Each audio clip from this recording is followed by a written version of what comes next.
เรียนบอนเดอร์ญาติโยมทุกคนทุกท่านเนาะทักทายเสาร์วันที่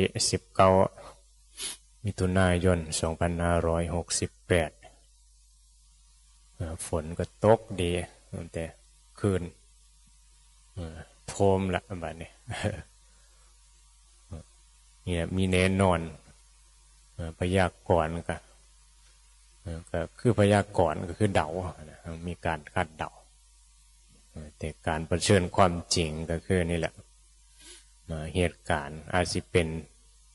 อย่างที่เดาไว้ก็ได้หรืออาจจะบ่เป็นอย่างที่เดาไว้ก็ได้คือกันเดาผิดเดาถูกก็มีส่วน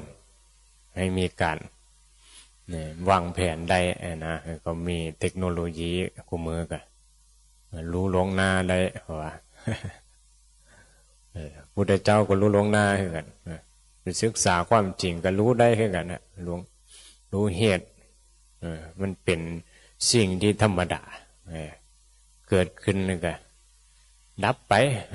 นี่เหตุนี่บอกว่าเรื่องดีเรื่องร้ายไปมันก็สามารถที่จะเฮ็ดให้เฮาเนี่ยอยู่กับธรรมชาตินี้ได้รู้จักการศึกษาเรียนรู้ธรรมะชีวิตมันก็มีให้ศึกษาอยู่ตลอดเวลาการเข้ามาศึกษาธรรมะถือว่าเป็นสิ่งที่น้อยคนให้ความสนใจละแม้สิเข้ามาวัดก็บ่รู้ความหมายของการแม้จะทำพิธีกรรมเฮาก็อาจสิบ่รู้ก็รู้อาจจะมีความเสื่อแบบต่างกันเด้พิธีกรรมหลายๆอย่างอยู่การบวชนี่แล้วเอาสังเกตอยู่บวชเนี่ยต้องวนเนาะต้องแห่นายแห่ออมบวชวนไปทางขวามันว่าบวชนี่วนไปทางขวาแต่ว่าเวลาเขาเบิ่งเขาแห่ศพเป็นแบบนี้ว่าวนไปทางซ้ายได้วนขึ้นเห็นปะวนขวาวนซ้ายมองในแง่ธรรมะมองในแง่ของคนที่ศึกษาธรรมะหรือว่าหรือญาติโยมเนี่ยผู้ที่บ่ศึกษาธรรมะเนี่ยจักเฮ็ดหยังจักวนเฮ็ดหยังเห็นเนาะส่วนมากบ่ฮู้ดอกจักวนเฮ็ดหยังบวชแห่สวดอิติปิโสว่าแต่เวลาตายบัดวนทางซ้ายคืนไป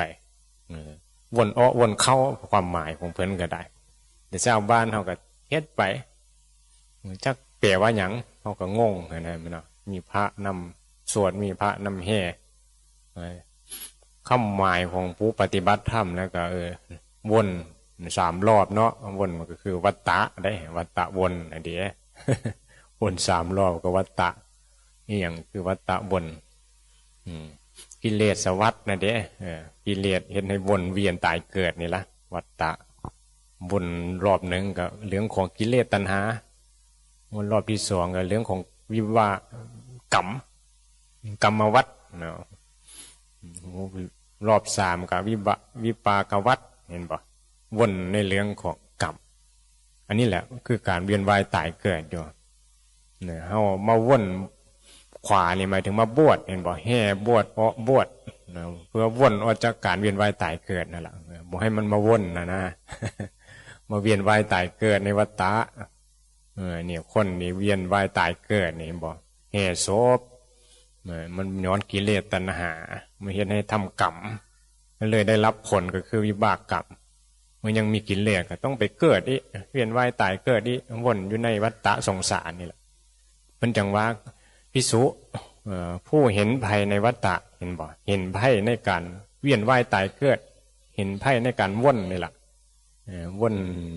เวียนว่ายอยู่นะวนรอบบวชเอาสิวนออกจากวัฏฏะมาบวชเนี่ยบ่เป็นแห่เนี่ยมันก็สวดไปได้แม่นบ่ไม่ได้หูบางคนบ่หูได้นะจักพาแห่ก็แห่ได้บุญได้กุศลสวดอิติปิโสได้บุญพระก็บ่หูไม่เชื่อก็บ่ฮู้ล่ะเพิ่นพาเฮ็ดพิธีกรรมนี่ก็เฮ็ดมีเฮ็ดก็มีได้มันบ่คือบ่ได้บุญมันสิผิดผีว่าบางเทื่อก็ได้บ่วนซะก่อนจังเผาก็อาจสิบ่ได้ขึ้นสวรรค์อันนั้นแหละพิธีกรรมเฮ็ดให้หลงให้ยึดให้ถือนะ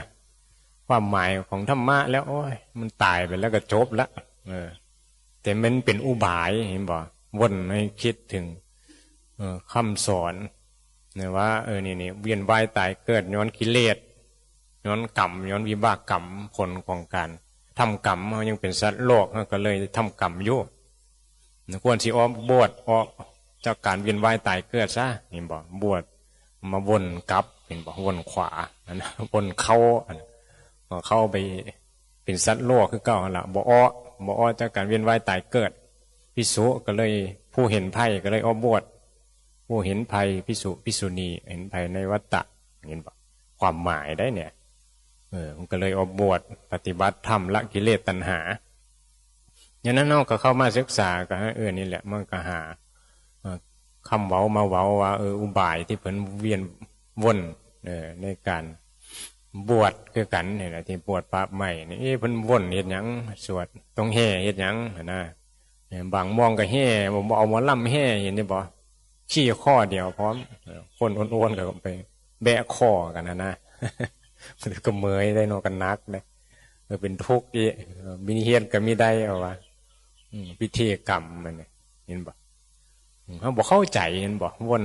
แปลว่าวนออกจากการเป็นญาติโยมเป็นฆราวาสเป็นนักบวชเพื่อออกจากวัฏสงสารที่เกิดมาแล้วก็ตายเนี่ยคนบอกเข้าใจก็เลยบอกมีความศึกษานะก็เลยบอกว่าเป็นเฮ็ดไปย้อนอีหยังนี่กันนี่แหละจังว่าความหมายนะความหมายในแง่ของธรรมะเป็นสอนให้เฮานี่ว่าจะวัฏสงสารเข้ามาบวชเอามาเรียนรู้พระไตรปิฎกก็คือพระธรรมคำสอนพระพุทธเจ้าหั่นล่ะมันสอนเรื่องดับทุกข์อย่างเดียวบวชเข้ามาก็เพื่อดับทุกข์จุดมุ่งหมายอันนี้คือเรียนรู้เจ้าของเรียนรู้ความเป็นตัวเป็นตนนี่แหละซึ่งเรื่องนี้กับหลวงพ่อมันก็เทศตลอดนั่นแหละเรื่องธรรมะที่พระพุทธเจ้าตรัสรู้นี่ไม่ได้แม้นเรื่องอื่นเรื่องความเป็นเฮาก็เรื่องอุปทานขันธ์เนี่ยเฮาเป็นเฮาเนี่ยนะเราเนี่ยมันบอกคณะที่มีเราเนี่ยแหละมีความเป็นสัตว์โลกมีกิเลสมีกรรมมีวิบากกรรมเนี่ยมันก็เลยต้องเวียนว่ายตายเกิดวนอยู่ในวัฏสงสารเป็นทุกข์การเกิดก็เลยเป็นทุกข์เกิดมามันเจ็บมาแก่มาตายเนี่ยจังว่าเฮาไปงานศพไปงานบวชเนี่ยเฮาได้อุบายอย่างเนี้ยบ่ได้อย่างได้นะส่วนมากเนาะบ่มีพระไปเทศไปบ่นะบางทีก็ไปฟังงานศพก็ไปฟังเพิ่นเทศภาษาบาลีก็หมายถึงสวดนั่นแหละกุศลธรรมะมาติกาหั่นล่ะก็บ่ได้เข้าใจกันเนาะแทนที่สิไปบ่ว่านี่แหละคนเฮาเกิดมาก็ต้องตายเนี่ยไปตามเหตุปัจจัยของสัตว์โลกแม่นบ่ผู้ใดทำบุญกับเกิดในชั้นสุคติทำบาปก็ไปเกิดในทุกขติเห็นป่ะให้เป็นทุกข์นั้นเนี่ยเมื่อมีความเข้าใจในบุญบาปมันก็คนก็จะทำบุญเหมือนบอกจะไปทางสุขบัดนี้มันศึกษาธรรมะให้ละเอียดขึ้นไปเต็กเรื่องอุปทานขันธ์คือการเวียนว่ายตายเกิดที่วนอยู่ในเนี่ยวิธีวนเวียนที่ก้อนละเผานี่แหละเนี่ยมันยังวนกันอยู่เนี่ยเห็นป่ะหรือแม้แต่ว่านเขาอย่างก็เขาตกแตกนะเพิ่นก็หมายถึงว่าตายแล้วยังมาเกิดดีเด้อนะคือเขาที่ป่วยไปเนี่ยความหมายอันนี้ความหมายเพิ่นเบาอย่างบุญเนี่ยบ่เฮอนักบ่หามบ่เฮอมันซบมันนักบ่เฮอมันโน้ไปง่ายๆว่ามันเป็นความหมายที่เชื้อนะเชื้อกันมายึดถือกันมาบางทีมันเฮ็ดไปมันกับมันรู้สึกได้นะมันรู้สึกได้ก่อนว่ามันยึดมันอุปทานนั่นแหละความเชื้อมันเป็นกรรมกันอยู่เฮาบ่มีปัญญาเฮาก็เอาจากความยึดถือในความเห็นผิดบ่ได้เนาะส่วนมากเฮาอาศัยกลุ่มอาศัยหมู่เนาะอาศัยอุปทานหลายๆนะเฮาก็ซื้อในความยึดในความเห็นหลายๆคือว่าโลกาธิปไตยเอาความเห็นของโลกเป็นใหญ่นะเขาเห็นแนวนั้นพิธีกรรมในนี้ต้องเฮ็ดในนี้ก็ย่อยยึดไม่ได้เอาความเห็นที่มันตรงในทางธรรมนะคือธรรมาธิปไตยนี่ไม่ได้เอาธรรมะของพุทธเจ้าเนี่ยมาเป็นใหญ่ เอาแต่ความเห็นของโลกเป็นใหญ่เลยเราเอาความเห็นเจ้าของเป็นใหญ่อัตตาธิปไตยเนี่ยเอาความเห็นว่าอันนี้แหละถือต้องตามความเห็นเจ้าของเนี่ยไม่ได้มีความเห็นในทางธรรมว่ามันเป็นเหตุปัจจัยมันถือมันผิดมันบ่มีไปถือไปผิดเหตุพิธีกรรมอย่างนั้นมันเป็นความเสือนะเห็นปะเพราะว่าความเสือแต่ละมองก็ต่างกันเห็นปะความเสือศาสนานั้นศาสนานี้เขาเสือว่าเฮ็ดนั้นได้ขึ้นสวรรค์เฮ็ดในนี้ตรงนรกเนี่ยก็มีความเสือความเห็นพิธีกรรมหลากหลายเห็นปะแต่ละหมู่บ้านแต่ละชนเผ่าต่างๆกันเสือผีเสือสางอย่างต่างๆเจ้าพ่อเจ้าแม่ก็มีความเห็นการกระทำต่างๆแตกต่างกันความเห็นนั้นก็นำไปสู้อย่างนำไปสู้การทำความดีได้คือกันเห็นให้ขึ้นสวรรค์ได้คือกันแต่ความเห็นบางความเห็นก็นำไปสู้ความโสได้คือกันเนี่ยคือฆ่าปู่ซ่ายันอย่างนี้ละคือสมัยพุทธครั้งพุทธกาลนี่ผู้มือก็ยังมีฆ่าสัตว์ปู่ซ่ายันอย่างนี้ละเห็นบ่ก็ยังมีเห็นบ่ฆ่าสัตว์ปู่ซ่ายันก็คือเขาฆ่าเป็ดฆ่าไก่ไปถวายเจ้าปู่ในนี้ละปู่ซ่ายันก็กันได้นะเห็นบ่โอ้ยปู่เจ้าตาโดนบันดาลเด้อต้มเป็ดต้มไก่มาให้ล่ะแท้จริงแล้วเจ้าของนั่นแหละเป็นนังกินปู่เจ้าตาเมื่อไรได้กินอย่างเราอยากกับเจ้าของนั่นแหละซื้อไปให้มาเลี้ยงเจ้าปู่ที่จริงก็เลี้ยงเจ้าของนั่นแหละพากันกินเมาพากันกินแล้วก็อิ่มอยู่มีความเห็นบ่ความเชื้อที่เฮ็ดกันมาก็เฮ็ดไปในทางที่ทำให้ฆ่าสัตว์ก็ทำเป็นบาปได้เห็นบ่มันเป็นบุญได้เป็นบางความเห็นบางความเชื้อก็เนี่ยมันก็เฮ็ดให้เราได้ทำความดีได้เอาเสือพญานาคเสือเจ้าแม่ตะเคียนนี่เห็นบ่ให้เจ้าเฮ็ดความดีได้สิบ่หวยบางนี่บางคนก็เลยเฮ็ดความดีกตัญญูรู้คุณพ่อคุณแม่เห็นบ่มีบรรพบุรุษมีความกตัญญูเลี้ยงพ่อเลี้ยงแม่กันเห็นบ่คนชนเผ่าอย่างเผ่าจีนนี่เขามีความกตัญญูดีแต่ได้เห็นบ่เลี้ยงบรรพบุรุษเขาว่าบรรพบุรุษไปเลี้ยงทำความสะอาดศพระลึกถึงพ่อแม่ปู่ย่าตายายนะให้ประพฤติตนอยู่ในคุณงามความดีบรรพบุรุษพาเฮ็ดความดีมาในนี้รู้จักคุณรู้จักโทษอย่างเป็นคุณเป็นโทษความกตัญญูต้องตอบแทนบางเทปมันก็มีหนังเห็นบ่หนังจีนก่อนหน้าเนี่ยล้างแขนแทนพ่อแทนแม่เขาก็มีได้เห็นบ่10 ปีเรียนนี้ต้องชำระเป็นว่าเดี๋ยมันมีหนังโอ้เอาเบิ่งก็เอาก็เฮ็ดมาจากเรื่องจริงก็มีเพราะว่ากตัญญูนะผู้ใดฆ่าพ่อฆ่าแม่เนี่ยตามล้างแขนขึ้นฝึกวิชาล้างแขนขึ้นอันนี้มันก็เป็นกรรมนะเป็นกรรมเป็นโทษทุกข์แต่เจ้าของฉะนั้นเนี่ยชีวิตเรามันมีอย่างศึกษาหลากหลายอยู่แต่ว่าเขาสิมีมุมมองในใดเห็นบ่ฉะนั้นหลักพุทธศาสนาก็มาอธิบายให้เขามีมุมมองอีกแบบหนึ่งที่ถือตรงตามความเป็นจริงชีวิตเรามันต้องกำหนดเองบ่มีไผมาดลบันดาลบ่มีพระเจ้าดลบันดาลบ่มีเจ้าพ่อเจ้าแม่ดลบันดาลเจ้าปู่เจ้าตาด้วยกรรมเป็นของเจ้าของเห็นบ่พุทธเจ้ามาสอนเรื่องกรรมชีวิตเป็นของเจ้าของเกิดมาเป็นคนรวยจนก็ย้อนกรรมทั้งหมด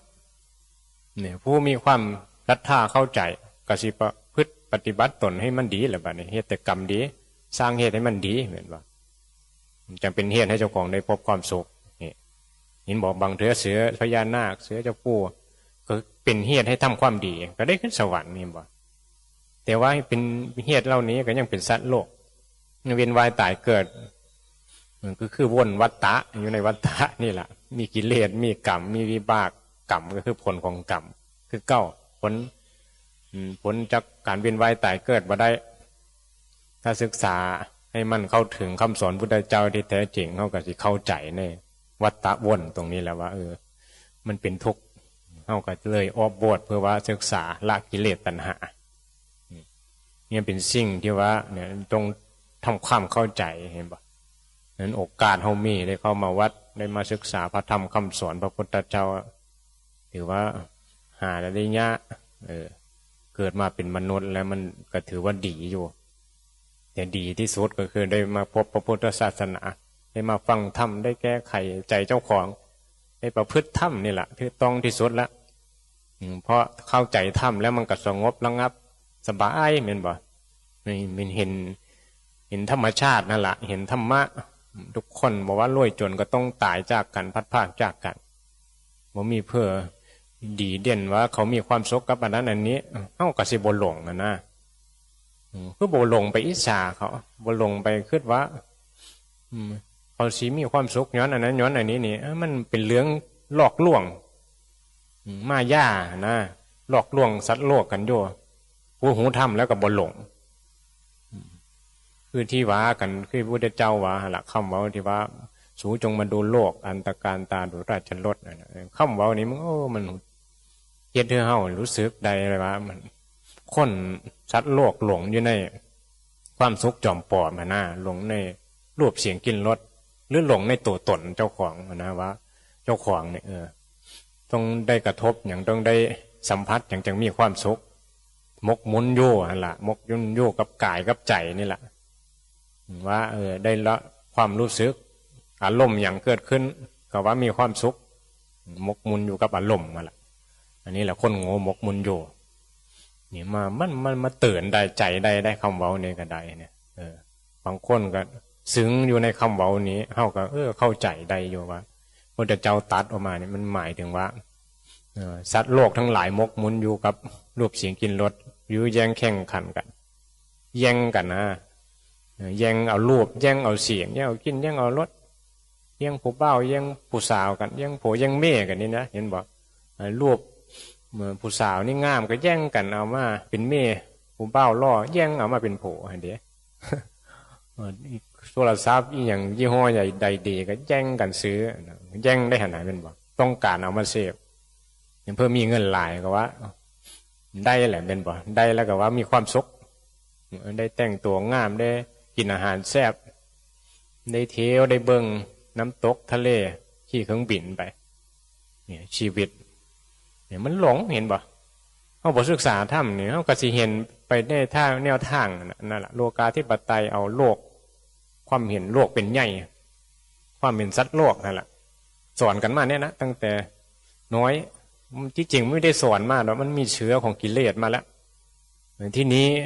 มันบ่ได้มารับสื่อธรรมะเห็นบอกบ่มีพระพุทธเจ้าตรัสรู้สัตว์โลกย่อมไม่รู้ย่อมโง่หลงต่อไปเป็นต้องเวียนว่ายตายเกิดต่อไปเฮาจังว่าเฮาโชคดีได้มาพบพุทธศาสนาได้มาฟังธรรมแล้วก็เฮ็ดให้เฮาหยุดคิดพิจารณาได้ว่าคนมันก็เพลิดเพลินกับรูปเสียงกินรสอีหลีคือบ่ต้องไปมองเขานะคือเฮามาเบิ่งเจ้าของนี่มันก็หาความสุขกับอาหารแซ่บเป็นบ่เฮากินเข้าไปว่าแซ่บมันก็สุขสัมผัสอากาศเย็นก็ว่าสุขเนี่ยมันจะต่างอย่างสัตว์โลกหลงในลักษณะนี้กันหมดทุกคนก็ต้องการความสุขสัตว์โลกเทวดาหลงอยู่ในกามกันทั้งหมดพุทธเจ้าว่าอันนี้มันยังเป็นเรื่องของทุกข์ความทุกข์อยู่ซึ่งเฮาบ่ศึกษาก็บ่เห็นว่ามันทุกข์แม่นบ่เฮาก็มีแต่เพิ่นไปว่าสุขก็แย่งกันคือว่าหั่นล่ะหาเงินหาทองเนี่ยได้สิได้ร่ำรวยคือเขาคือบ้านคือเมืองเขาที่มีความสุขโหดีเมียดีกรรมอีหยังว่าแล้วมาโทษเจ้าของว่ากรรมหยังเนาะคือเป็นได้นี้เอา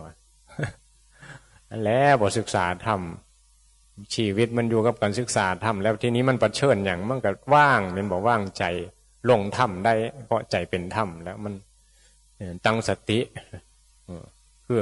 คือมีความเห็นไปในแนวทางของธรรมะก็สิบทปฏิเสธอย่างที่เกิดขึ้นแต่ก็บ่ยอมรับบทปฏิเสธบ่ยอมรับแล้วก็เข้าใจว่ามันเป็นธรรมดาล่ะสุขก็บ่รับเอาทุกข์ก็บ่ปฏิเสธทุกอย่างเกิดขึ้นตั้งอยู่ดับไปนี่เฮาสิทำใจในใดให้มันเป็นกลางๆคือว่าบ่ต้องมีเหลืองกับสิ่งปรากฏอันนี้แหละมันคือสิ่งสำคัญเพราะว่าธรรมชาติใจมันสิแกว่งนะกระเพิ่มว่าแกว่งกระเพิ่มต่อรูปเสียงกินรสตลอดเพราะมันมีกิเลสมันจังว่าให้มาฝึกมาอดทนขันติธรรมอดทนต่อการเรียนรู้ธรรม มันอดทนแบบเนี่ยบ่รู้เหลืองนะมาบวชก็บ่รู้เหลืองมันก็ทุกข์อยู่นี่เจ็บใครได้ป่วยก็บ่ศึกษาหิวก็บ่ศึกษาว่ามันเป็นธรรมะเห็นบ่สิ่งต่างๆเกิดขึ้นในโลกคนส่วนมากอีหยังได้ดังใจก็สุขบ่ได้ดังใจก็ทุกข์นี่เฮาก็ศึกษาเบิ่งใจเจ้าของบัดนี่ให้มีมุมมองในทางธรรมฉะนั้นนี่แหละชื่อธรรมะก็มากระตุ้นมาเตือนให้เฮามองให้มันถูกต้องในทางธรรมแล้วเอื่นว่าสัมมาทิฏฐิความเห็นถูกต้องมันก็บ่เป็นทุกข์ความเห็นยังบ่ถูกต้องมันก็นั่นแหละมันก็มีตัวมีตนเฮ้ความเห็นถูกต้องมันก็เตือนสติเจ้าของถึงแม้มันสิมีกิเลสมันก็เตือนได้เตือนให้มองในนี่มองในนี่อย่าหาเรื่องเห็นบ่บาอาจารย์ก็มาเตือนทุกเสาร์ทุกแรงให้มีความเห็นในทางธรรมอันนี้แหละปฏิบัติธรรมก็อาศัยความเห็นที่ถูกต้องด้วยการระลึกรู้ตัวสติเบิ่งลมหายใจเบิ่งกายเบิ่งอารมณ์เจ้าของเป็นแนวใดเกิดขึ้นมันก็ดับไปเห็นบ่มันสิมีอย่างพวกข่มใจเจ้าของด้วยการเจริญสติอะไรให้รู้เท่าทันอารมณ์เพิ่นว่านี่มันสำคัญตรงที่ได้งานของจิตงานของใจไงเพิ่นเรียกว่ากรรมฐานเนี่ยสำคัญได้งานใหญ่ได้อันนี้นะเฮาบ่เห็นว่ามันสำคัญแม่นบ่คิดว่าจักงานใหญ่คืองานหยังงานได้เงินหลายๆได้งานใหญ่ว่างานงานน้อยบ่งานได้เงินน้อยๆได้ตำแหน่งใหญ่นั่นล่ะงานใหญ่ได้ตำแหน่งน้อยงานน้อยบางทีก็ได้เป็นพระผู้ใหญ่ก็ว่างานใหญ่งานใหญ่ก็คืองานละกิเลสนี่ล่ะละตัวตนนี่ล่ะมันละตัวตนได้มันก็พ้นทุกข์ได้แหละที่อยู่ในตำแหน่งใดมันก็แค่สมมุติทั้งนั้นแหละโลกสมมุติเป็นหญิงเป็นชายก็สมมุติพระเป็นจี้ก็สมมุติทั้งนั้นแหละร่างกายไม่ได้รู้เหลืองเนียงดอกใจมันยึดว่าเป็นตัวตนว่าเป็นตัวกูนี่แหละมันจังว่าแนวใดเขาจะเข้าใจธรรมชาติของจิตที่มันยึดมันในความเป็นเฮาเห็นบ่ตายไปก็เกิดอีมันยังมีความหลงว่าเป็นเฮาอาจจะไปอยู่ในหลังหมาก็ได้เห็นบ่เกิดมาเป็นหมาแล้วก็มีความเป็นกูในหลังหมาเดี๋ยวก็มีกูได้ล่ะสุขทุกข์แล้วมีขันธ์ห้าล่ะอาจจะเป็นเทวดาก็มีกูสุขเดี๋ยวเพื่อนไปเมื่อบุญแล้วก็ไปตามกรรมคือเก้าเวียนว่ายตายเกิดคือเก้าเนี่ยจังว่าวนในวัฏฏะสงสารเพราะว่ามันยังมีกิเลสสวัฏกรรมวัฏวิปากวัฏนี่แหละคือวัฏฏะวนวัฏฏะสงสารเห็นบ่การเวียนว่ายตายเกิดยาวนานบ่มีที่สิ้นสุดตราบใดที่บ่ได้มารับสื่อคำสอนพระพุทธเจ้าเพื่อออกจากวัฏฏะสงสารมันก็เวียนว่ายตายเกิดอยู่ในนี้หาที่สิ้นสุดบ่มีโอกาสเกิดมาเป็นมนุษย์แล้วนี่โอ้มันเห็นทางแล้วกับฟ้าวเล็งความเพียรศึกษาธรรมะกันมันจังว่าภาวนาการเถิดตายเกิดเป็นเรื่องของสัตว์โลกเนี่ยภาวนาก็เพื่อว่าออกจากการเวียนว่ายตายเกิดมันเป็นเรื่องของสัตว์โลกสัตว์โลกก็ต้องตายแล้วก็เกิดแล้วก็ตายเห็นปะตายแล้วก็เกิดเนี่ยเรื่องของสัตว์โลกเขาบอกจะเกิดเขาก็มาภาวนาปฏิบัติธรรมนี่ฟังธรรมให้เข้าใจถอนอุปทานขัดยังไม่ได้เวียนว่ายตายเกิดเป็นสัตว์โลกนี่แหละหลักสำคัญเน้นย้ำให้เขาได้มีสติพิจารณากันแต่ละมือแต่ละเงินกันศึกษาธรรมะกันไปเบื้องหลังกายเจ้าของนั่นแหละเบื้องเจ้าของนั่นแหละเบื้องกายเบื้องใจนั่นแหละสิ่งข้างนอกมันก็แค่สิ่งปรากฏรูปเสียงกลิ่นรสปรากฏนั่นแหละพยายามตั้งสติอย่าไปยินดียินร้ายคือหลักสำคัญมันเห็นเธอมันก็นี่มองเป็นธรรมนั่นแหละมองเป็นก็เห็นธรรมนั่นแหละมองเป็นก็เย็นใจได้มองบ่เป็นคือบ่เป็นธรรมนะมันเป็นอย่างอื่นนั่นแหละมันเป็นตัวเป็นตนนะมันก็เป็นทุกข์แหละมองนี่แหละมุมมองเป็นว่าปัญญามุมมองความฉลาดคนเห็นแนวเดียวกันอาจสิทุกข์เห็นแนวเดียวกันอาจสิสุข ด้วยเห็นแนวเดียวกันอาจจะเฉยบ่เห็นแนวเดียวกันอาจจะบ่มีเรื่องคนมีปัญญานี่แหละจังว่าพระอรหันต์เพิ่นบท6ก็ย้อนว่าเพิ่นมีปัญญาเห็นอีหยังก็สักแต่ว่าเห็นบ่มีเรื่องเข้าใจธรรมชาติของโลกเข้าใจสิ่งปรากฏนี่และภาษาเนี่ยมันก็เป็นสิ่งที่เนี่ยต้องพิจารณากันนั่นแหละมันภาษาเนี่ยมันก็อาจจะหลายคำเว้าแต่จุดหมายอันเดียวกันคือเห็นธรรมชาติที่มันเป็นของเขาเท่านั้นแหละนะมันก็อธิบายยากอยู่คือว่าละเห็นได้เขาจึงเห็นว่าทุกอย่างมันบ่เป็นหยังนะบ่ต้องอธิบายอย่างดอกมันเขาบ่ได้อธิบายหยังมีแต่ใจเฮานี่แหละไปยัดเยียดไปอธิบายอันนั้นอันนี้จริงมันก็เป็นอยู่ล่ะเป็นธรรมชาติแต่ใจมันต้องเป็นต้องมีเหลืองเป็นอย่างว่าธรรมะเนี่ย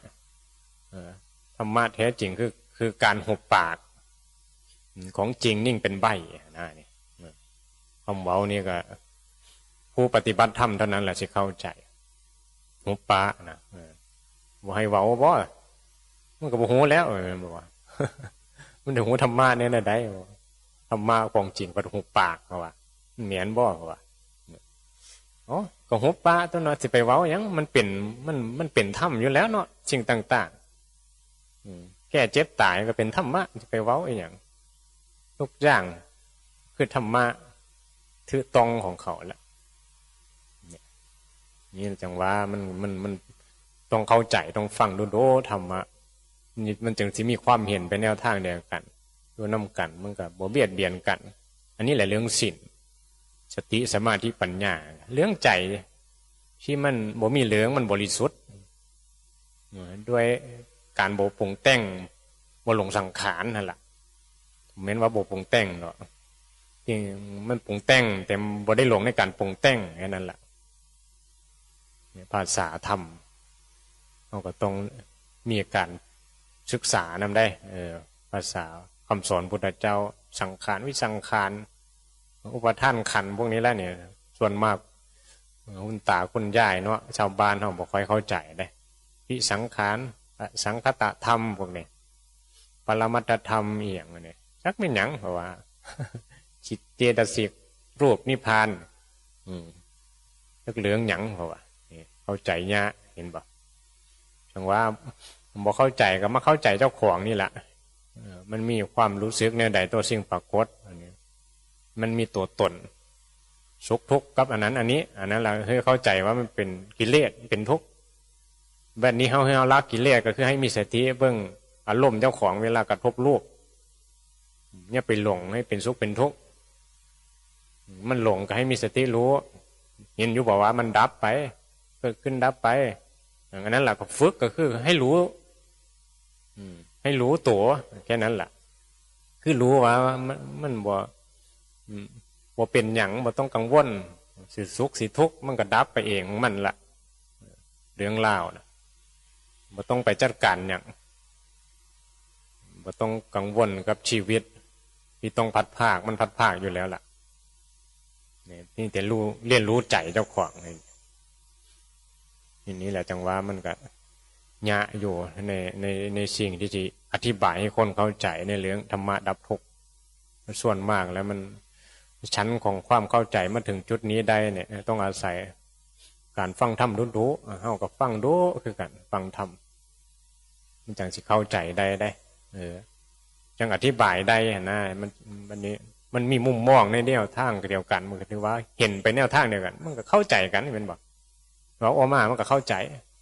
อันนี้มันมีเข้าใจเว้าออกมามันก็งงจักเว้าหยังเด้เพราะยังบ่เข้าใจเด้มันก็ฟังก็บ่เข้าใจแหละคือบางทีเฮาฟังเพิ่นเว้าคื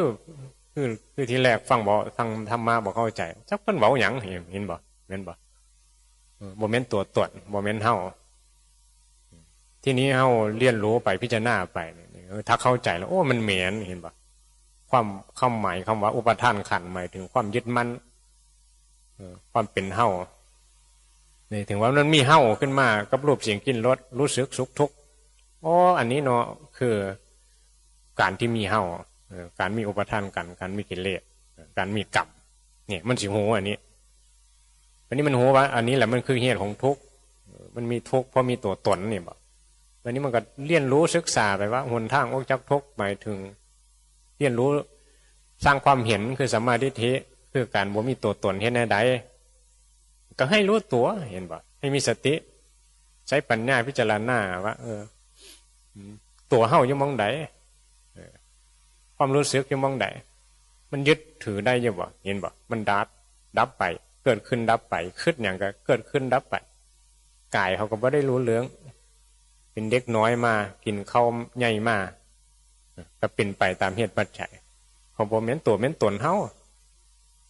นี่ศึกษาธรรมเนี่ยมันก็เริ่มเข้าใจในนี้แหละพิจารณาบ่อยๆนะเจริญให้มากทำให้มากพระพุทธเจ้าบอกเฮาก็สิเกิดความเห็นที่ตื้อตรงเองนั่นแหละแล้วก็บ่ได้ปฏิเสธคำสอนพุทธเจ้าว่ามันเป็นสิ่งที่แท้แน่นอนละความจริงเพราะว่าเพิ่นเอาความจริงมาบอกแต่ว่าปัญญาเฮาบ่ฮอดหรือโง่หั่นล่ะเลยบ่เข้าใจในคำสอนเพิ่น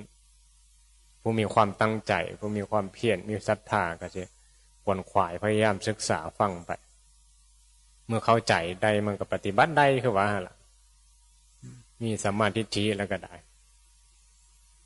บัดนี้เหลืองมันก็สิง่ายนะปฏิบัติธรรมมันก็สิง่ายเพราะว่ามันปฏิบัติได้ตลอดอยู่แล้วมันบ่เกี่ยวกับว่าต้องทุดงต้องใส่ผ้าเหลืองผ้าขาว